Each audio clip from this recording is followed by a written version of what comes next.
DJ, a couple of days from the game, you still feel like, it was exactly what you guys needed, and you're ready to go forward? Yeah, no, I feel like overall I thought it was a solid game. I think the biggest thing is just clean up on turnovers stuff, taking care of the football. But overall, I thought we executed well, moved the ball good during the drives when we had. I think that's the biggest thing, man, just shooting ourselves in the foot and turnovers. But overall, I thought it was solid. And it must be good for you to kind of you said the other day that the last couple of games you hadn't played all that well, or as well as you expect. It must be good to kind of flush those now and be able to go forward down the stretch. Yeah, no, yeah, 100%. Yeah, no, it was good. Just go out there. Certain things I wanted to do, certain things I wanted to get out of the game. I feel like that's what I got out of it. So it was good to be able to get those last two games out of the system and play a solid game coming in this week. I'm sure because, of all the film you tell us that you watch, you've probably seen Miami.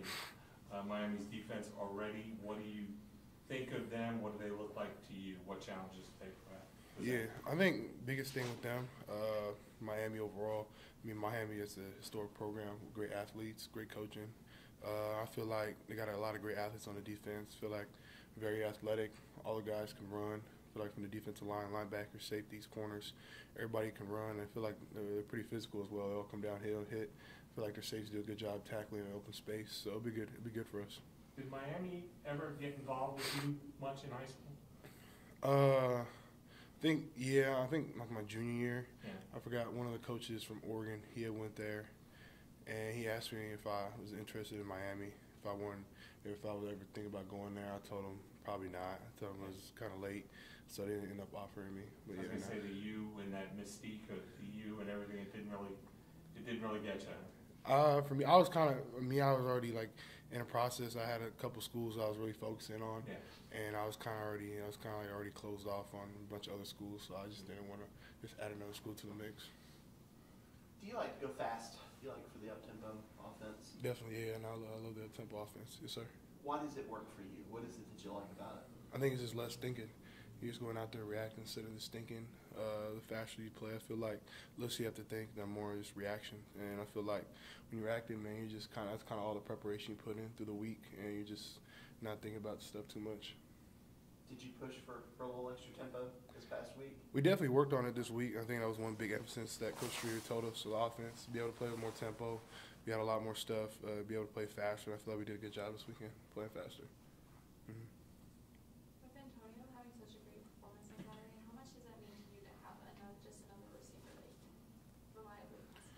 Yeah, no, I think in terms of performance, it was great, man. He played an unbelievable game. Did a lot of unbelievable things out there, ran a bunch of good routes, blocked really well, I thought as well. And he's made great catches, man, and he's been doing that all year long. So it's good to see that, be able to see him just continue to keep growing, continue to keep getting better, and just playing his game. What was your vantage point on Phil Moffitt at a 13-yard line where I think 11 yards of it was just a giant scrum? What was your vantage point on that? What do you think that was happening? It was crazy. I was on the sideline and just watching it, and then I think he got like 2 yards, and then everyone just started piling and just kept going and going, and he just kept driving. Everyone just kept pushing him. It was pretty crazy. Moffitt's a big guy, but be able to take a whole team 11 yards like he did, that was pretty crazy. So, Moffitt's special, man. He's a special running back. He's going to be special for years to come, and I'm excited to see him. And I think that was his first game for 100 yards, so I was excited to see that. Moffitt, man, he's a great running back, man. He's going to be good. Do you think that was more him pushing, or just also the senior teammates there? I think it was a little bit of everybody. I think Moffitt definitely had to stay up and drive, but I feel like people helped him out. But man, he did a lot of that on his own as well. If you were in that play, would you have gone out there in the scrum and tried to help him along, or would you just kind of watch? Yeah, I probably would have tried my best. I don't know how much of my effort would have helped out pushing him. All the offensive line, everybody else, they're doing a great job. But yeah, I definitely would try to get in and help a little bit. So. They seem to. It seemed like last game they tried to get you involved running a little bit more early too. Did you kind of enjoy that? Did that kind of set the tone for you to play the game that you did? Yeah, no, I definitely like getting involved with the run game early. It was cool for me to be able to get the juices out, kind of get your blood, kind of get everything going, kind of calm down. Getting hit, I feel like against a player getting hit kind of calms you down, like kind of settles you into the game a little bit. So no, it was good. talked a little bit about it after the game, but being on the receiving end of a pass. Yeah. You like that? Yeah, no, I definitely do. Yeah, no, 100%. Growing up, I always wanted to play something other than quarterback. I always wanted to play receiver, but I was never fast enough. I was always too big, and I knew that was never going to be a reality. But yeah, no, it was super cool. We've been practicing that play for a long time, so I was happy we got to run it.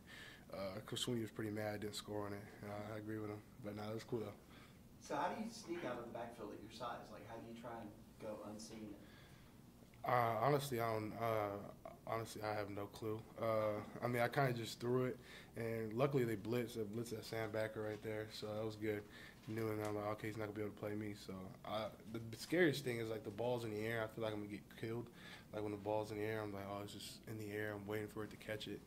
And I'm like, man, I feel like someone can just take my legs out and just get murdered. I'm like, man, it's probably what all the receivers feel like. But no, that was pretty funny. No, it was cool though, to be able to catch a pass. I guess even though it was a hole, do you appreciate Jordan kind of throwing that guy? Yeah, no, I appreciate him for that. Yeah, no, man, Jordan's a baller. Yeah, he made a heck of a block right there. Any questions for DJ virtually? Anybody else in the room? Yeah, going back to Miami, obviously with their record 5-5, but Mm-hmm. there's still a lot of juice with it, isn't there? To 100%. see close in Miami and Death Valley. Yeah, no, 100%. I mean, Miami's an unbelievable team. I mean, they have talent, and I feel like injuries have hurt them a little bit. But I mean, at the end of the day, man, Miami's a good football program. They have a great head coach, Coach Cristobal, and all the guys over there. I mean, they're gonna be great. They're gonna be ready to play. So we gotta be able to bring our best game on Saturday.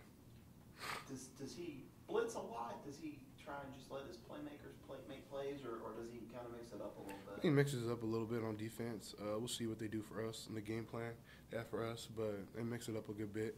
They do a couple stuff on defense, zone, man, they mix it up, but they're good though. It'll be a good challenge for us. DJ, I know you know what happened at UVA today. Does knowing that it's happening to a guy like Coach Elliott, who you were close to and around for the last couple of years, does that kind of make it a little more alive, or a little more, I don't know, does it bring it home a little bit more acutely? Yeah, I think the biggest thing for me, I think what really brings it home, I mean, at the end of the day, man, I think it's innocent people that are dying, you know? I mean, it's a guy like, a college football player like me, or like just guys, I haven't heard the whole story about it, about her. I think they're on a bus, like coming back from a field trip, and it's just like a catastrophic event that happens like that, where, you know, you don't know like that's going to happen on that day. You know? It's so random, right? So sad, and it's unbelievably sad to be able, like, I just feel terrible for the players around it, his families, the families of the players, coaches, everybody part of UVA, and you know, it's just, it's unbelievably sad. You know, it's just stuff like that you don't ever want to have happen, or you don't ever hear about. And you know, it's just, I say my prayers for their families and stuff like that.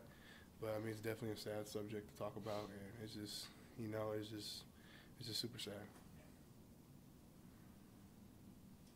Anyone else? DJ, have you talked with Frank at all, and have you kept up with him at all, kind of the season he's had with Miami? I haven't got to talk to Frank in a minute, man. I haven't talked to him since probably before the season, but I've been seeing a little bit. He's been playing good though. Frank's been balling over there at Miami. Excited for him, happy for him.